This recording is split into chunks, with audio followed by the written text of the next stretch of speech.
American homeland security ഡിപ്പാർട്ട്മെന്റിനെ പ്രതിസന്ധിയിലാക്കി ഫെബ്രുവരി 14-ന് ആരംഭിച്ച ഭാഗിക government shutdown രണ്ടാം മാസത്തിലേക്ക് കടക്കുമ്പോഴും പരിഹാരമില്ലാതെ തുടരുകയാണ്.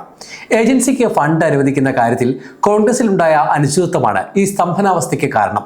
ഇതേ തുടർന്ന് ലക്ഷക്കണക്കിന് ജീവനക്കാർ ശമ്പളമില്ലാതെ ജോലി ചെയ്യേണ്ടി വരുന്ന സാഹചര്യം നിലനിൽക്കുന്നുണ്ടെങ്കിലും രാജ്യസുരക്ഷയുമായി ബന്ധപ്പെട്ട പ്രധാന വിഭാഗങ്ങളെല്ലാം പ്രവർത്തന സജ്ജമാണെന്നത് പൊതുജനങ്ങൾക്ക് വലിയൊരളവിൽ ആശ്വാസം പകരുന്നുണ്ട്. ഹോംലാൻഡ് സെക്യൂരിറ്റി ഡിപ്പാർട്ട്മെന്റിലെ ഷട്ട്ഡൗൺ അമേരിക്കൻ യാത്രാ മേഖലയിൽ പ്രത്യാഘാതങ്ങൾ സൃഷ്ടിച്ചിട്ടുണ്ട്. അമേരിക്കൻ വിമാനത്താവളങ്ങൾക്ക് സുരക്ഷയൊരുക്കുന്ന ട്രാൻസ്പോർട്ടേഷൻ സെക്യൂരിറ്റി അഡ്മിനിസ്ട്രേഷൻ അഥവാ TSA ഉൾപ്പെടെയുള്ള DHS വിഭാഗങ്ങളെ ഫണ്ടിംഗ് പ്രതിസന്ധി ബാധിച്ചതിനാൽ വിമാനത്താവളങ്ങളിൽ സുരക്ഷാ പരിശോധനകൾക്കായി നീണ്ട ക്യൂവാണ് അനുഭവപ്പെടുന്നത്. പ്രത്യേകിച്ചും ഹ്യൂസ്റ്റൺ, അറ്റ്ലാന്റ തുടങ്ങിയ പ്രധാന വിമാനത്താവളങ്ങളിൽ യാത്രക്കാർ മണിക്കൂറുകളോളം കാത്തു നിൽക്കേണ്ടി വരുന്നു. ഷട്ട്ഡൗണിനെ തുടർന്ന് ശമ്പളം മുടങ്ങിയത് TSA ജീവനക്കാർക്ക് വലിയ ബുദ്ധിമുട്ടാണ് സൃഷ്ടിച്ചിരിക്കുന്നത്. ഈ സാഹചര്യത്തിൽ ജീവനക്കാർ കൂട്ടത്തോടെ അവധിയിൽ പ്രവേശിച്ചതാണ് വിമാനത്താവളങ്ങളിൽ സുരക്ഷാ പരിശോധനകൾക്ക് കാലതാമസം ഉണ്ടായിരിക്കുന്നത്. ജനുവരിയിൽ മിനിയാപോളിസിൽ നടന്ന പ്രതിഷേധങ്ങൾക്കിടെ ഹോംലാൻഡ് സെക്യൂരിറ്റി ഡിപ്പാർട്ട്മെന്റിന് കീഴിലുള്ള ഇമിഗ്രേഷൻ ഏജന്റുമാരുടെ വെടിയേറ്റ 2 അമേരിക്കൻ പൗരന്മാർ കൊല്ലപ്പെട്ട സംഭവമാണ് നിലവിലെ രാഷ്ട്രീയ തർക്കങ്ങളുടെ പ്രധാന കേന്ദ്രബിന്ദു.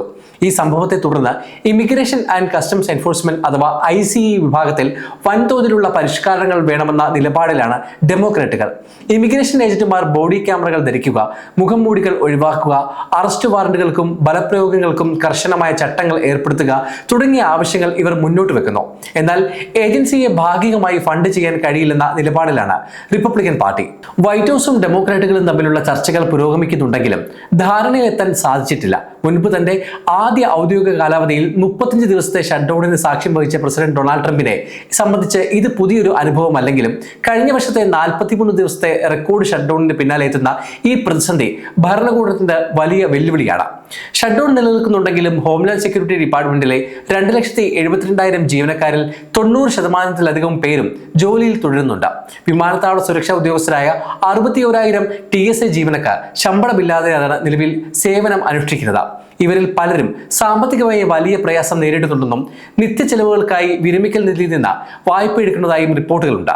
ICE, customs and border protection അഥവാ CBP, കോസ്റ്റ് ഗാർഡ് എന്നിവയിലെ സൈനികർക്കും ഉദ്യോഗസ്ഥർക്കും കഴിഞ്ഞ വർഷം പാസാക്കിയ one big beautiful bill act പ്രകാരമുള്ള ഫണ്ടിൽ നിന്ന് ശമ്പളം ലഭിക്കുന്നുണ്ട് എന്നത് ഈ വിഭാഗങ്ങൾക്ക് ആശ്വാസമാണ്. എന്നിരുന്നാലും ഫെമ പോലുള്ള ഏജൻസികൾ ദുരന്തബാധിത മേഖലകളിലേക്കുള്ള അടിയന്തരമല്ലാത്ത സഹായ പ്രവർത്തനങ്ങൾ പരിമിതപ്പെടുത്തിയിരിക്കുകയാണ്.